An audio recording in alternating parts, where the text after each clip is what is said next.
ఇక విజయవాడ వరద బాధితుల కోసం అన్ని జిల్లాల నుంచి అధికారులు ఆహారం సరఫరా చేస్తున్నారు. ఇదే క్రమంలో ఏలూరు జిల్లా నుండి ఫుడ్ ని తరలించారు. కలెక్టర్ ఆదేశాలతో జిల్లా వ్యాప్తంగా పలు స్వచ్ఛంద సంస్థలు ముందుకొచ్చాయి. అల్పాహారంతో పాటు భోజన ప్యాకెట్లను తయారు చేయించి వ్యాన్లలో పంపిస్తున్నారు. ఇంకెవరైనా ఫుడ్ కానీ మరే ఇతర హెల్ప్ చేయాలనుకున్నా కలెక్టరేట్ లో సంప్రదించాలంటున్న జాయింట్ కలెక్టర్ దాత్రిరెడ్డితో మా ప్రతినిధి Sivasagar face to face. Eluru జిల్లా నుండి విజయవాడ వరద బాధితులకు ఆహార పొట్లాలు పంపిణీ చేస్తున్నారు. ఏలూరు జిల్లా జేసీ దాత్రిరెడ్డి మనతో ఉన్నారు. మేడం, ఏంటి ఏలూరు జిల్లా నుండి మొత్తం ఎన్ని ప్యాకెట్స్ ఏమేమి పంపిస్తున్నారు? సో మన ఏలూరు జిల్లాల నుంచి నిన్న చూసుకున్నట్లయితే రోజు మొత్తం బ్రేక్ఫాస్ట్, లంచ్, డిన్నర్ కలిపి 1,20,000 ప్యాకెట్లు వెళ్ళాయి.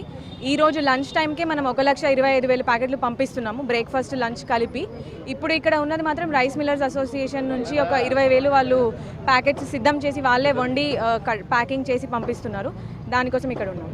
అంటే నిత్యావసర సరుకులు ఏమన్నా పంపిస్తున్నారా? ఈ 2 రోజుల్లో పులిహార కూడా పంపించామని చెప్తున్నారు విద్యా సంస్థలో. ఎవరెవరు కోఆపరేట్ చేస్తున్నారు ఇది? సో ఇప్పుడున్న ఈ ప్యాకెట్స్లో మనం ఐటమ్స్ చూసుకున్నట్లయితే మార్నింగ్ బ్రేక్ఫాస్ట్కి టమాటో బాత్ విత్ చట్నీ, తర్వాత లంచ్కి vegetable biryani with aloo curry అట్లా పంపిస్తున్నాము. పులిహోర ఫర్ డిన్నర్ ఇట్లా పెట్టుకున్నాము మెన్యూ. ఇది కాకుండా కూడా చాలా ఐటమ్స్ మొబిలైజ్ చేసి పంపించడం జరుగుతుంది. ఎలా అయితే క్యాండిల్స్, మ్యాచ్ బాక్సెస్, బ్రెడ్, పాలు, మిల్క్, వాటర్ ప్యాకెట్స్, బిస్కెట్స్ ఇవి కూడా మన ఏలూరు నుంచి పంపించడం జరుగుతుంది. అంటే మనకి స్వచ్ఛంద సంస్థల సహకారం మేడం, లేదంటే ప్రభుత్వం ఇనిషియేషన్ తీసుకుని పంపించడం జరుగుతుంది? సో మేజర్గా ఇప్పుడు 2 రోజులే అయింది ఇది స్టార్ట్ అయ్యి, కాబట్టి మేజర్గా గవర్నమెంట్ సైడ్ నుంచే మేము ప్రొక్యూర్ చేయించి వండించి పంపించాము.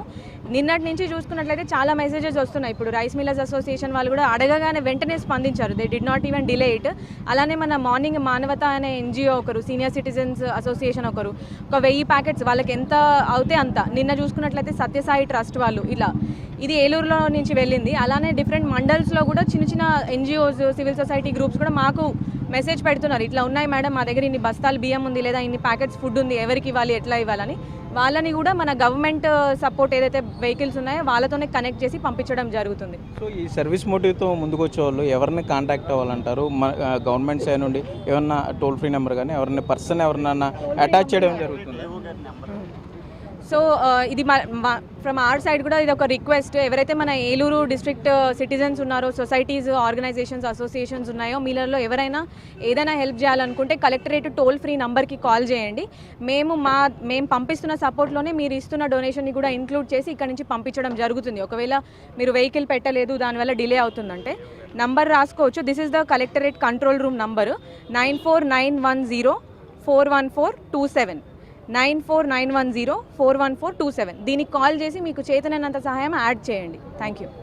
అయితే మనం చూస్తున్నాం ఇక్కడ ఏలూరు నుండి ఈ వరద బాధితులకు సంబంధించి వెహికల్స్ పంపిస్తున్నారు. విజయవాడ బుడమేరులో ఎవరైతే బాధితులు ఉన్నారో వారికి సంబంధించి ఇప్పుడు ఈ వెహికల్స్ కూడా రెడీగా ఉన్నాయి. ప్రస్తుతానికి ఇదైతే రైస్ మిల్లర్స్ అసోసియేషన్ నుండి మొత్తం 2 వ్యాన్లు ఇక్కడ నుండి పంపిస్తున్నారు. అట్లాగే నిన్న చూసుకుంటే కనుక ఉదయాన్నే బ్రేక్ఫాస్ట్ కూడా పంపించామని చెప్తున్నారు. మొత్తం ఏలూరు జిల్లా వ్యాప్తంగా కూడా పలు స్వచ్ఛంద సంస్థల సహకారంతో విజయవాడకి ఆహారాన్ని పంపించే ఏర్పాట్లు చేస్తున్నారు. అట్లాగే కరెంట్ అక్కడ ఉండదు కాబట్టి కొవ్వొత్తులు, మ్యాచ్ బాక్సెస్ కూడా పంపించడం చెప్తున్నారు. ఎవరైనా అవసరం అయితే, ఎవరైనా సేవ చేయాలనుకుంటే స్వచ్ఛంద ఎవరైనా ముందుకు వస్తే కలెక్టరేట్లో టోల్ ఫ్రీ నెంబర్ ఏర్పాటు చేశారు. ఆ టోల్ ఫ్రీ నెంబర్కి మీరు సమాచారం ఇవ్వడం ద్వారా ఎవరైనా ముందుకు వస్తే, డొనేషన్ ఇవ్వడానికి ముందుకు వస్తే తప్పకుండా వారి నుండి కూడా వారి ఇచ్చే డొనేషన్ యూటిలైజ్ చేసి విజయవాడ ఫ్లడ్ రిలీఫ్కి పంపించడం జరుగుతుందని కూడా చేసి దాత్రిరెడ్డి చెప్పే పరిస్థితులు అయితే ఇక్కడ ఉన్నాయి. కెమెరామెన్ భాగ్యరాజ్తో సాగర్, బిగ్ టీవీ, ఏలూరు నుండి.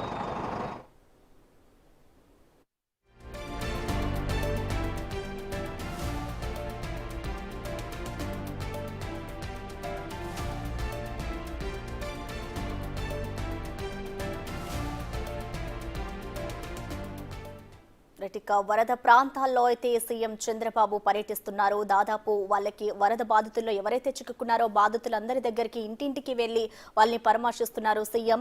దాదాపు 2 రోజుల నుంచి కూడా కురుస్తున్న భారీ వర్షాలకైతే ఇటు విజయవాడ నగరం అంతా కూడా అతలాకుతలమైంది. బాధితులకి భరోసా ఇచ్చేందుకు అయితే చంద్రబాబు నాయుడు స్వయంగా రంగంలోకి దిగి ఆయన అందరికీ ఆహార ప్యాకెట్లు అందుతున్నాయా, అక్కడికి సంబంధించిన ఫుడ్ సరఫరా ఎలా ఉంది అనే దానిపై కూడా స్వయంగా చంద్రబాబు నాయుడే రంగంలోకి దిగి అడిగి వెళ్తున్న పరిస్థితి నెలకొంది. ఇప్పుడు ఎప్పుడైతే వరదలు ప్రారంభమయ్యాయో అప్పటి నుంచి కూడా ఆయన కంటి మీద కునుకు లేకుండా స్వయంగా ఆయనే రంగంలోకి దిగి ప్రతి వరద ప్రాంతాన్ని కూడా సందర్శిస్తున్నారు. ఇటు జేసీబీలో కానివచ్చు, అలాగే వరదల్లో ఎవరైతే చిక్కుకున్నారో వాళ్ళందరి దగ్గరికి వెళ్ళి కూడా స్వయంగా ఆయన అడిగి తెలుసుకున్న పరిస్థితి అయితే ప్రస్తుతం అక్కడ నెలకొంది. మరొకసారి చంద్రబాబు నాయుడు వరద ప్రాంతాల్లో అయితే పర్యటిస్తున్నారు. వారికి ఎప్పటికప్పుడు స్వచ్ఛంద సంస్థలు ముందుకొచ్చి కూడా కొంతమంది ఆహార ప్యాకెట్లను పంపిణీ చేస్తున్నారు. అదేవిధంగా ఇటు గవర్నమెంట్ కూడా ప్రతి ఒక్క ఏరియాలో ఏదైతే వరద ఎక్కువగా ఉందో ఆ ఏరియాస్ అన్నిటిని కూడా రివ్యూ చేస్తుంది సీఎం చంద్రబాబు ప్రభుత్వం. ఇటు అధికారులు కూడా ఎప్పటికప్పుడు వాళ్ళ పర్యవేక్షణలో ఉండాలి, అధికారులు కూడా హెల్ప్ చేయాలి అంటూ కూడా ఇటు సీఎం ఆదేశించడం జరిగింది. అదేవిధంగా ఇటు సీఎం కూడా ఇటు విజయవాడ ప్రాంతాల అన్నిటినీ కూడా సందర్శిస్తున్నారు. వరద బాధితులకి నేను అండగా ఉంటాను అంటూ కూడా ఆయన హామీ ఇవ్వడం జరుగుతోంది.